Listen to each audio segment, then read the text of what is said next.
Hi, this is Melanie McFarland, IMDb's TV editor. As you know, movie and TV fans have a lot of superheroes to choose from these days, but only one has that winning combination of brains, brawn, optimism, and speed. Don't be surprised if you find yourself quickly falling for Barry Allen and his heroic alter ego in our favorite new CW series, The Flash. Flash begins, we meet Barry, played by Grant Gustin. He's a curious Central City crime scene investigator who endured a life-changing tragedy when he was just 11 years old. Inspired him to study and pursue strange phenomena as a hobby, including the development of a particle accelerator created by Star Labs. But when something goes wrong during the Barry is struck by lightning and falls into a coma. When he wakes up 9 months later, Barry soon finds out he's the fastest man alive. My name is Barry Allen, the fastest man alive.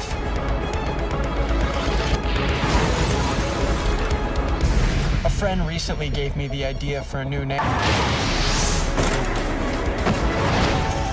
And something tells me it's gonna catch on. We caught up with series stars Grant Gustin and Jesse L. Martin at the 2014 Television Critics Association Summer Press Tour in Los Angeles. So tell us a little bit about The Flash. It's Barry Allen. He's a police scientist now, but rewind, when he was 11 years old, his mom was murdered, and it was this event. His dad was wrongly convicted for murder. Barry's the only one that knows it wasn't him, but nobody believes him because what happened was completely unbelievable. So fast forward, he's a police scientist and working with Joe West, who's been his surrogate father, and Iris West, who has kind of been his only true friend, and Joe and Iris are really the only two that know about the details of kind of the dark past and what happened with his family. And it happens when the night of the particle accelerator explosion, and struck by lightning, dust, and chemicals, and now I'm the fastest man alive. That must be exciting for you as an actor to come in as this beloved character. Initially, I did feel the pressure, kind of, because I wasn't typecast into this role, I don't think. So I was kind of like, why am I how did I get this, kind of, initially? But I've always been a superhero fan, I've always loved this genre. So I've been excited from the beginning, but now that we're starting and I'm getting the scripts, I mean, it's just kind of one day at a time, and I'm just having the time of my life. Most fun I've ever had. Sorry. You can't keep ducking work so you can go off chasing down these urban legends, Barry. Everyone you work with thinks you're a... So did you read the Flash comics, or did you? I did not read the Flash comics growing up. I was not a comic book kid. I was definitely more of a sci-fi novel, fantasy novel kind. Still don't know that much, you know. And I told our executive producers and creators, Geoff Johns, Andrew Kreisberg, Greg Berlanti, that I didn't want to know that much about the mythology, the legend, the whole nine, because Joe West doesn't know any of that stuff. He learns it through Barry Allen. And if I already know all that stuff, it just might cloud my whole interpretation of the thing. And I think Joe West is a lot like the audience. He sees these things happen as you see them happen, and he reacts probably the same way you're going to react, like, what? What is that? So for people who don't know who Joe West is, can you just... Sure. Joe West is a detective who works in the Central City Police Department. He's also the adopted father of Barry Allen. Something very tragic happened to Barry Allen's mom when he was a kid, and his father was accused of the murder of his mom, and there was no one to take care of him. So Joe West took in the boy and raised him along with his daughter. So yeah, Joe West is a detective and a father on our show. So in the pilot, there are many hints about there being other metahumans out there that are either caused by the accelerator. Of course, then you also went and visited Starling City. Indication as to what's to come for the kinds of metahumans that you're going to be facing? I know we're gonna have some pretty cool villains, and they're all kind of, they're coming. They all got their powers the same night I got them.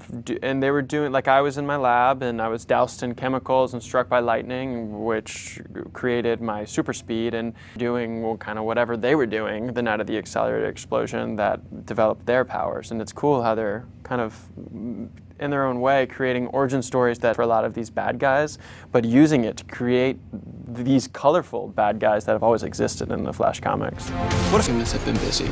But I need anyone else out there like him, but I can't do it without you. I have something that might help. It's made of a reinforced tripolymer. It's heat and abrasive resistant. Talk a little about Star Labs. There seem to be a lot of toys on deck. Yeah, oh my gosh, that set looks so expensive. That is unbelievable. And when we're in that room, it's Tom, Danielle, me, and Carlos, and everybody has just like science. Labs scenes are really cool, and we're actually in some upcoming episodes. They're building new sets now for different parts of Star Labs that we haven't seen yet. There seems to be this tendency to veer towards darkness. Yeah. In a lot of the movies as well. Sure. That the Flash is different. There's an optimism to it. There's a freshness. Barry is awkward, but he's also very polite and in awe of science and also about what he can do. The best part about it is that Barry represents, and especially the way Grant embodies Barry, he represents a lot of the kids who would be fans of Flash. You know, the idea that this is just a regular kid, you know, who happens to have a job, but he's a regular kid, you know, who suddenly becomes not so regular, sort of super all of a sudden. And how do you go from being regular to super? And Grant flies back and forth the whole time, and I think that's brilliant. I think he's really, really good at flying back and forth. Even as the Flash in the outfit, the whole nine, he can still be sort of vulnerable, he can still be sort of weird and nerdy and off, and I think that's phenomenal. You're at Star Labs. I need you to urinate in this. What is happening? What is going on? You were struck by lightning, dude. Lightning gave me abs. After Arrow came out, there was a lot of talk of Steven. People were like, what is his workout? Yeah. That kind of stuff. Is there anything that you have to do specifically? Yeah, well, mine's gonna be, I think, a less interesting topic for conversation because it's not, I don't have to put myself through what Steven has to put himself through. I've always been a very lean guy. I've always been pretty active. I have a dance background, which I think makes it a little easier for me to jump into this and kind of brings a fluidity to the character that's not necessarily like an athlete, but it's athletic in its own kind of way. But now I'm training and I'm running a lot more than I've ever ran because I don't usually enjoy running that much, to be honest. So I'm conditioning myself for that so I don't like blow a knee or something on a day that I'm running on a treadmill in front of a green screen. And yeah, I'm bulking up a little, but they, for the most part, want me to be lean, and they don't want or need another Stephen Amell on the network. Couldn't provide that for them even if they did need that from me, so. So many superhero tales have a dark, anguished tone to them, which is why it's a welcome switch to see the Flash come to television. Gustin's take on the hero is true to the DC canon, and he portrays the Flash with a combination of awkward sweetness, intelligence, and lightheartedness that is absolutely infectious. Spend an hour with the Flash, and your pulse may race a little faster, but more than that, it leaves you feeling uplifted, excited, and ready to see the next episode immediately, if not sooner. So set your DVRs to record the Flash, because this fall, it's definitely what to watch. Thursday evening, October 7th on the CW. Check IMDb's TV grid for your local TV listings. To see photos and the latest news about this title, visit the Flash title page.com or on any of our mobile apps.